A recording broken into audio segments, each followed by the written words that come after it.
Es difícil subestimar la importancia de los ríos para la humanidad. Los ríos han sido utilizados por el hombre desde la antigüedad. Siempre han sido una de las fuentes de agua dulce y a veces la única. También se han utilizado y se siguen utilizando en la actualidad como fuente de alimentación, pescado. Hoy en día, claramente no es tan crucial, pero en el pasado tenía mayor importancia. Los ríos se utilizan para la navegación. Incluso en nuestros tiempos esto es muy importante, ya que se pueden transportar grandes cantidades de mercancías a través de largas distancias, lo que resulta bastante conveniente. Fue cerca de los ríos donde surgieron muchas grandes ciudades y sobre todo prosperaron gracias al comercio. Los ríos se utilizan para el riego de los campos de cultivo y para generar energía, centrales hidroeléctricas y molinos hidráulicos. Mucha gente solo nada en los ríos, pero hace medio siglo todavía se utilizaban para fines domésticos, para lavar ropa, por ejemplo, ya que no había agua corriente. La importancia de los ríos es tan grande que es difícil imaginarse cómo viviríamos sin ellos. Pero al igual que los ríos pueden brindar medios de vida y desarrollo, también pueden, por supuesto, a través de la intervención humana causar la muerte. Bienvenidos a nuestro canal. Hoy vamos a hablar de uno de los ríos más tóxicos y peligrosos del planeta. Vamos a averiguar cómo se ha llegado a esta situación y qué medidas se están tomando para limpiarlo. El Citarum es el río más largo de Java Occidental, en Indonesia. El río se extiende a lo largo de 300 kilómetros por la isla de Java. En su cuenca viven alrededor de 28 millones de personas. Durante miles de años el río ha sido un recurso esencial para los indonesios. En la actualidad, sus aguas se utilizan para la agricultura, la generación de electricidad, el suministro de agua en las ciudades y muchos otros fines. Sin embargo, cuando la actividad industrial en Indonesia aumentó de forma vertiginosa, se prestó muy poca atención al aspecto medioambiental. Se ignoraron las medidas necesarias para la eliminación de residuos. Como resultado, el río Citarum se convirtió en una de las masas de agua más contaminadas del mundo. Los asentamientos en las orillas del Citarum se remontan al siglo IV a.C. Precisamente en torno al río Citarum se originó una de las primeras civilizaciones de la isla de Java y el florecimiento del reino Tarumanagara en el siglo IV después de Cristo. Desde entonces los indonesios utilizan el agua del río en su vida cotidiana. La usan para cocinar, se bañan en el río y vierten sus aguas residuales en él. En aquel entonces, el río era seguro. La población de Java era relativamente pequeña y no había ninguna industria pesada.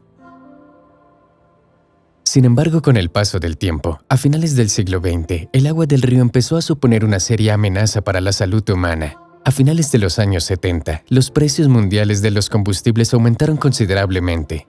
Los empresarios de todo el mundo se vieron obligados a reducir gastos. La mano de obra barata se convirtió en una de las principales formas de ahorrar dinero. Muchos empresarios eligieron Java, una de las islas más pobladas del mundo, sumida en la pobreza. La mano de obra era el principal recurso que Java tenía por ofrecerle al mundo exterior. Esta fue la razón del desarrollo de la industria en Indonesia. Debido a una serie de factores, el río Citarum se convirtió en un lugar popular para construir fábricas y también, por desgracia, en una forma conveniente de deshacerse de los residuos. En la década de 1980, el río Citarum empezó a contaminarse mucho. Más de 800 compañías textiles vertían pintura y productos químicos al río. En la actualidad hay más de 2.000 industrias en los alrededores del río Citarum, que vierten al río residuos tóxicos y peligrosos como arsénico y plomo todos los días.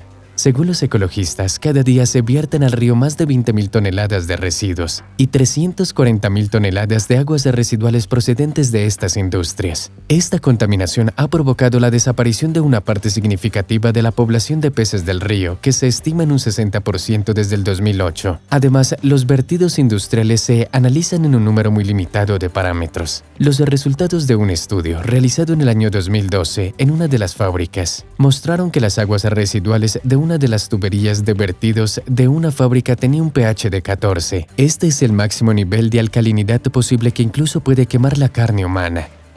El problema también se ha visto agravado por el drástico crecimiento de la población en Java, cuya consecuencia ha sido el aumento de la cantidad de basura doméstica. La falta de una cultura de saneamiento en la región también ha provocado el vertido de residuos animales en el Citarum. Además de pesticidas y productos químicos, la superficie del río está ahora densamente cubierta de islas enteras de basura. A veces el agua está completamente cubierta bajo una capa de basura. Los desechos se acumulan cerca de las orillas del río y son fuente de muchas enfermedades.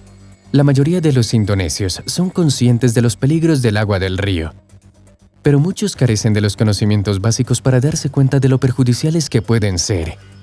Los habitantes de los pueblos alrededor del Citarum están acostumbrados a la basura. Algunos incluso lavan a propósito cosas viejas en el río, creyendo que los productos químicos del agua ayudan a matar las bacterias. Los niños se bañan y juegan en el río todos los días y utilizan los desperdicios que encuentran como juguetes. Para algunos, la abundancia de basura incluso les ayuda a ganarse la vida, como los que recogen plástico para reciclar. Pero el daño que los residuos causan a los pueblos locales es mucho más grande, según el Banco Asiático de Desarrollo en el 2013.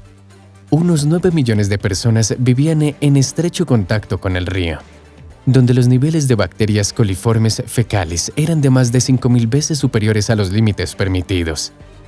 Y ahora la gente sufre dermatitis, erupciones, problemas intestinales, insuficiencia renal, bronquitis crónica y tumores. Incluso hoy los agricultores siguen viéndose obligados a utilizar agua contaminada para regar sus campos. Las cosechas de arroz son raras y menos abundantes en estos lugares.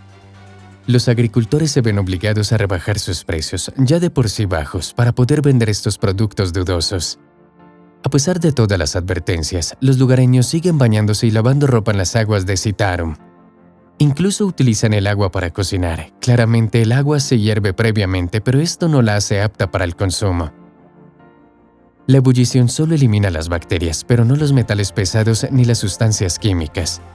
Sin embargo, es difícil esperar que la población lleve a cabo protestas. Después de todo, las fábricas les dan trabajo y no es solo la industria la causante de la contaminación, sino también el bajo nivel de desarrollo de la isla en general. Por ejemplo, la falta de una red de tuberías adecuada obliga a los aldeanos a verter sus materias fecales en el río. Y sin un sistema adecuado de eliminación de residuos, la basura en las orillas del río sigue aumentando año tras año. En el 2008 finalmente se dieron los primeros pasos. El Banco Asiático de Desarrollo se ha comprometido a destinar $500 millones a un programa de 15 años para limpiar el río, además de librar el Citarum de los depósitos de basura. El proyecto también consiste en educar a los lugareños sobre cómo manejar las fuentes de agua. En el 2018, el gobierno indonesio inició el proyecto Citarum Harum, un programa de 7 años para la revitalización del río. El objetivo del programa es hacer potable el agua de Citarum para el año 2025. El coste del proyecto es de $4.000 millones, que se planea recaudar de fuentes privadas y públicas. Se ha creado un departamento para controlar el vertido de residuos en el río. Se han instalado cámaras de vigilancia en el litoral y se incrementaron las multas por contaminar el río. Gracias a los esfuerzos conjuntos del banco y las autoridades locales, el estado del Citarum está mejorando poco a poco. Gracias a la aplicación de estas medidas, la calidad del agua del río ha superado el objetivo establecido para el año 2020. Con un nivel de contaminación de 40,67, que corresponde a una contaminación moderada, pero la composición química del agua sigue estando muy lejos de ser aceptable. Están apareciendo lugares en el río que son adecuados para nadar. Los agricultores han podido obtener 6 cosechas de arroz, y los recolectores de basura vuelven a ser pescadores. No obstante, el proceso avanza lentamente, y aunque la superficie del agua ya no está tan densamente cubierta de basura, las fábricas situadas a lo largo del Citarum siguen incumpliendo las prohibiciones y continúan vertiendo residuos tóxicos por la noche, y para los residentes locales el río sigue sustituyendo el sistema de alcantarillado. A pesar de las mejoras visibles, gran parte de las medidas siguen sin implementarse en su totalidad. Una limpieza completa de Citarum cambiaría radicalmente la vida de decenas de millones de personas para mejor, y esto solo puede influir en la mejora global de la vida en todo el planeta.